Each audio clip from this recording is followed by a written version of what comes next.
27واں پارہ سورہ ذاریات آیت نمبر 38۔ اعوذ باللہ من الشیطان الرجیم،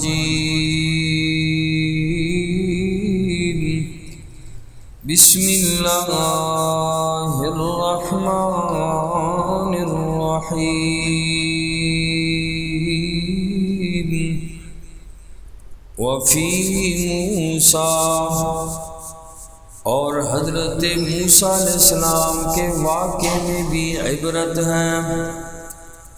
اذ ارسلناہ، جب ہم نے اسے بھیجا، الی فرعون کی طرف، بسلطان مبین، کھلی دلیل کے ساتھ، فتولی برکنہ، اس نے اعراض کیا اپنی قوت کے ساتھ، وقال، اور فرعون نے کہا، ساحر او مجنون،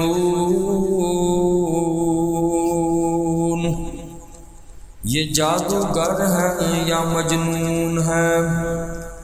فاخذناہ، پس ہم نے اسے پکڑ لیا، وجنودہ، اور اس کے لشکر کو، فنبذناہم، پس ہم نے پھینک دیا ان کو، فی الیم، دریا میں، وہو ملیم،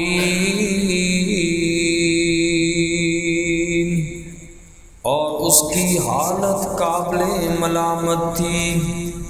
اس سے پہلے حضرت ابراہیم علیہ السلام کے واقعے کو بیان کیا، اور پھر حضرت لوط علیہ السلام کی قوم کی تباہی کا اللہ نے ذکر فرمایا۔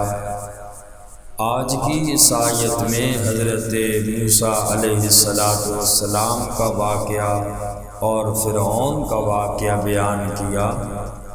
حضرت موسیٰ علیہ السلام نے فرعون کو اللہ کی توحید کی دعوت دی، لیکن وہ فرعون بدبخت آدمی کہنے لگا، موسیٰ تیرا کون خدا ہے؟ خدا تو معاذ اللہ میں ہوں، انا ربکم الاعلی، مجھ سے بڑا خدا کون ہے کہنے لگا۔ حضرت موسیٰ علیہ السلام نے معجزات بھی دکھائے، نشانیاں بھی اللہ کی دکھائیں، نہ مانا، الٹا کہنے لگا، اے لوگو یہ تو جادوگر ہے، یا معاذ اللہ ثم معاذ اللہ، یہ تو دیوانہ آدمی ہے، اس کی بات نہ ماننا، اس کی بات کے پیچھے نہ چلنا۔ اللہ فرماتے ہیں کہ ہم نے اس فرعون کو اور اس کی ساری قوم کو پکڑ کر دریا میں، اللہ فرماتے ہیں ہم نے بہا دیا۔ اس وقت فرعون بدبخت کی حالت، قرآن کہتا ہے وَهُوَ مُلِيمٌ، قابل ملامت اس کی حالت تھی۔ سورہ یونس کے اندر آیت نمبر 90 میں اللہ پاک نے اس کی حالت کو بیان کیا، فرمایا وَجَاوَزْنَا بِبَنِي إِسْرَائِيلَ الْبَحْرَ، اور جب پار کر دیا بنی اسرائیل نے سمندر کو، فَأَتْبَعَهُمْ فِرْعَوْنُ وَجُنُودُهُ، پس پیچھا کیا ان کا فرعون اور اس کے لشکر نے، بغیاً وعدوا، سرکشی اور زیادتی کرتے ہوئے، حتی اذا ادرکہ الغرق، یہاں تک کہ جو وہ بدبخت فرعون ڈوبنے لگا، قال، اس نے کہا، آمنت انہ، مجھے یقین ہو گیا، اے موسیٰ میں ایمان لے آیا، انہ لا الہ، کہ نہیں ہے کوئی معبود۔ اے موسیٰ میں پہلے کہتا تھا انا ربکم الاعلی، اب میں تیرے خدا کو مان گیا۔ انہ لا الہ، کہنے لگا کوئی موسیٰ معبود نہیں ہے الا الذی آمنت بہ بنو اسرائیل، مگر میں اسی خدا کو مانتا ہوں جس پر بنی اسرائیل ایمان لائے۔ وَأَنَا مِنَ الْمُسْلِمِينَ، بدبخت آدمی کہنے لگا اے موسیٰ میں فرما برداروں میں سے ہو گیا ہوں، اے موسیٰ مجھے بچا لے۔ انہ لا الہ، میں اللہ کی توحید کا قائل ہو گیا۔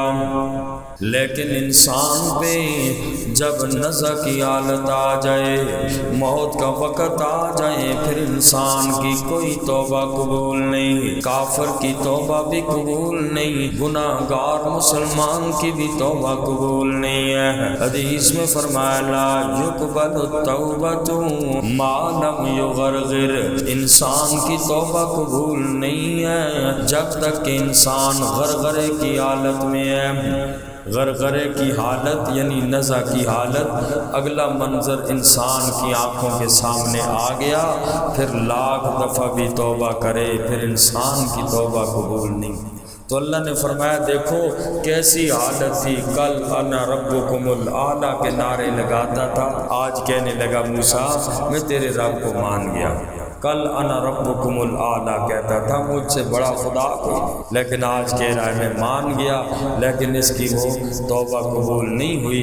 اللہ پاک نے فرمایا آج اس کی حالت ایسی تھی، وَهُوَ مُلِيمٌ، اس کی حالت قابل ملامت تھی، دیکھنے کی حالت تھی۔ فرمایا وَفِي مُوسَىٰ إِذْ أَرْسَلْنَاهُ إِلَىٰ فِرْعَوْنَ بِسُلْطَانٍ مُّبِينٍ، اور حضرت موسیٰ علیہ السلام کے واقعے میں بھی عبرت ہے۔ جب ہم نے حضرت موسیٰ علیہ السلام کو بھیجا فرعون کی طرف بسلطان مبین، کھلی دلیل کے ساتھ، معجزات کے ساتھ، فتولا برکنہ، اس فرعون نے اعراض کیا اپنی قوت کے ساتھ، موسیٰ علیہ السلام کو اپنی قوت دکھانے لگا، وقال ساحر او مجنون، فرعون نے کہا یہ جادوگر ہے یا دیوانہ ہے، معاذ اللہ۔ فَأَخَذْنَاهُ، پھر ہم نے اس کو پکڑ لیا، وَجُنُودَهُ، اور اس کے لشکر کو، فَنَبَذْنَاهُمْ، پھر ہم نے پھینک دیا ان کو، فِي الْيَمِّ، دریا میں، وَهُوَ مُلِيمٌ، اور اس کی حالت قابل ملامت تھی۔ وَفِي عَادٍ، اور قوم عاد کے واقعے میں بھی بڑی عبرت ہے۔ اذ ارسلنا، جب ہم نے بھیجا علیہم ان پر، الریح النقیم، بانجھ ہوا کو۔ قوم عاد کے بارے میں بھی اللہ فرماتے ہیں اے بعد کے آنے والے لوگوں، قوم عاد کے اندر بھی بہت بڑی عبرت کا سامان ہے۔ تاریخی روایات کے اندر آتا ہے حضرت ہود علیہ السلام نے 400 سال تک اپنی قوم کو اللہ کی توحید کی دعوت دیتے رہے، بہت کم لوگ مسلمان ہوئے۔ جب نافرمانی حد سے گزر گئی، اللہ کا غضب جوش میں آ گیا، 7 راتیں 8 دن مسلسل قوم عاد پہ اللہ کریم نے آندیاں اور سخت قسم کی ہوا بھیجی، ہر چیز کو سوا نے چورا چورا کر کے رکھ دیا۔ تو اللہ فرماتے ہیں وفی عاد اذ ارسلنا علیہم الریح النقیم، بانجھ ہوا کو ہم نے اس قوم کے اوپر بھیجا، ما تذر من شیء نہیں چھوڑتی تھی وہ ہوا کسی چیز کو، اتت علیہ گزرتی تھی وہ اس پر، الا جعلتہ مگر کر دیتی اس کو کررمیم چورے کی طرح، چورا چورا کر کے رکھ دیا جس پر وہ ہوا آتی تھی۔ اور اگلی آیت میں قوم سمود کے واقعے میں اللہ فرماتے ہیں لوگوں عبرت حاصل کرو، وَفِي ثَمُودَ اور قوم سمود کے واقعے میں بھی عبرت ہے، اِذْ قِيلَ لَهُمْ جب کہا گیا ان لوگوں سے، تَمَتَّعُوا تم فائدہ اٹھا لو، حَتَّى حِينٍ ایک وقت تک۔ یہ قوم سمود کے لوگ بھی بڑے طاقت والے تھے، کاریگر لوگ تھے، پہاڑوں کو تراش کر یہ لوگ گھر بناتے تھے۔ اور اس قوم نے اللہ کے نبی حضرت صالح علیہ السلام کو جھٹلایا، اللہ کا عذاب ان پہ آیا چیخ کی صورت میں، اور حضرت جبرائیل علیہ السلام نے چیخ ماری، کلیجے پھٹے گئے سب، اور یہ سب کو یہ لوگ اپنی آنکھوں سے دیکھ رہے تھے۔ حالت ان کی یہ تھی، قرآن کہتا ہے کہ ان لوگوں میں کھڑے ہونے کی طاقت نہیں تھی، اٹھ نہیں سکتے تھے، چیخ اتنی سخت تھی، اوندے منہ گھروں کے اندر پڑے رہے، فَأَصْبَحُوا فِي دَارِهِمْ جَاثِمِينَ گھروں کے اندر اوندے منہ پڑے ہوئے تھے، کسی سے بدلے لینے کی پوزیشن میں نہیں تھے، اٹھ ہی نہیں سکتے تھے، وہ اللہ کی گرفت میں آ چکے تھے۔ انہوں نے اللہ کے نبی حضرت صالح علیہ السلام کو جھٹلایا، ان کی قوم کو قوم سمود کہا جاتا ہے۔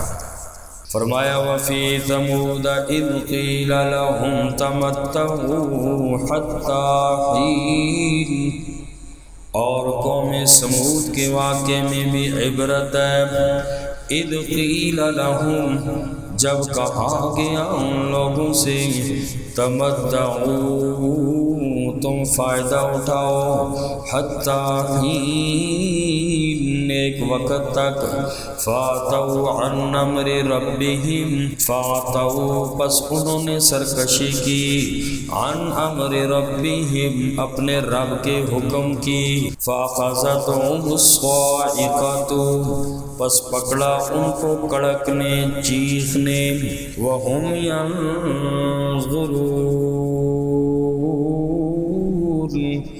اور وہ دیکھ رہے تھے اپنی بے بسی، اتنی بڑی طاقت والے لوگ تھے۔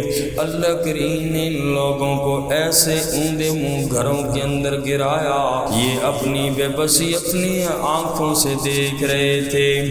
فَمَا اسْتَطَاعُوا پس نہ طاقت رکھی انہوں نے، من قیام کھڑے ہونے کی، کھڑے بھی نہیں ہو سکتے تھے، جیسے فالج زدہ لوگ پڑے ہوئے ہیں۔ وَمَا كَانُوا مُنتَصِرِينَ اور نہ وہ بدلہ لینے والے تھے، ہاتھ پاؤں ہلا ہی نہیں سکتے تھے۔ وَقَوْمَ نُوحٍ اور حضرت نوح علیہ السلام کی قوم کے بارے میں بھی عبرت ہے، حضرت نوح علیہ السلام کی قوم کے واقعے میں بھی عبرت ہے۔ من قبل اس سے پہلے، قوم سمود قوم عاد سے پہلے، قوم لوط سے پہلے قوم گزری حضرت نوح علیہ السلام کی۔ 950 سال اللہ کی توحید کا پیغام لوگوں کو پہنچایا، تبلیغ کرتے رہے، نتیجہ کیا نکلا؟ ما آمن معه الا قلیل کوئی بندہ ان پر ایمان نہ لایا، الا قلیل مگر بہت ہی تھوڑے لوگ ایمان لائے۔ 80 لوگ تھے ایمان لانے والے، 950 سال اللہ کی توحید کا پیغام سنایا۔ حضرت نوح علیہ السلام نے دن کو بھی دیا پیغام اللہ کا، لوگوں کو رات کو بھی پہنچایا، اعلانیہ طور پہ بھی پہنچایا، ایک ایک بندے کے پاس بھی جا کے نوح علیہ السلام نے اللہ کا پیغام لوگوں کو پہنچایا۔ 950 سال تبلیغ کرنے کے بعد ما آمن معه الا قلیل، بہت ہی تھوڑے لوگ ایمان لائے، اور جب حضرت نوح علیہ السلام کو جھٹلا دیا، اللہ کریم نے حکم دیا، زمین و آسمان کے پانی کو اللہ پاک نے حکم دیا، اے زمین تو اپنا پانی کھول دے، اے آسمان تو اپنا پانی بھی کھول دے۔ پوری دنیا زمین میں بھی پانی سے بھر گئی، تھوڑا سا پانی بھی ان لوگوں کے لیے کافی تھا۔ آج تھوڑی سی بارش ہوتی ہے، کتنی بستیوں کی بستیاں چلی جاتی ہیں، لیکن اللہ نے عبرت کے لیے، اللہ اکبر، زمین و آسمان کے پانی کو کہا برسو، آسمان کا پانی برس پڑا، زمین ابلنے لگی، اتنا بڑا سیلاب آیا، پوری دنیا پر یہ سیلاب تھا، کوئی جگہ بچی نہیں تھی جہاں نوح علیہ السلام کے زمانے کا طوفان نہ آیا ہو پانی کا، کوئی پہاڑ ایسا نہیں تھا جو پانی میں نظر آتا ہو، یعنی دنیا کے جتنے بڑے پہاڑ یا ماؤنٹ ایوریسٹ، کیٹو وغیرہ، یعنی پانی اتنی بلندی پہ چڑھا، کوئی پہاڑ دنیا نظر نہیں آ رہی تھی، یا آسمان تھا یا پانی نظر آ رہا تھا۔ حضرت نوح علیہ السلام کی کشتی پانی پہ تیر رہی تھی، دنیا کی کوئی چیز نظر نہیں آ رہی تھی، پہاڑ بھی، سارے بڑے بڑے پہاڑ بھی اس پانی کے اندر ڈوب چکے تھے، پانی تھوڑا سا بھی آتا بہہ جاتے، لیکن اللہ نے عبرت کے لیے، بعد والے لوگوں کے لیے، میرے لیے، آپ کے لیے، قیامت تک آنے والوں کے لیے عبرت کا سامان بنایا کہ دیکھو رب کے نافرمانوں کی پکڑ کتنی سخت ہے۔ عبرت کے لیے اللہ پاک نے یہ سمجھایا تو فرمایا وقوم نوح، اور قوم نوح من قبل، اس سے پہلے، انہم کانوا قوما فاسقین، بے شک وہ نافرمان قوم تھی۔ اللہ ہم سب کو عبرت کی توفیق نصیب فرمائے۔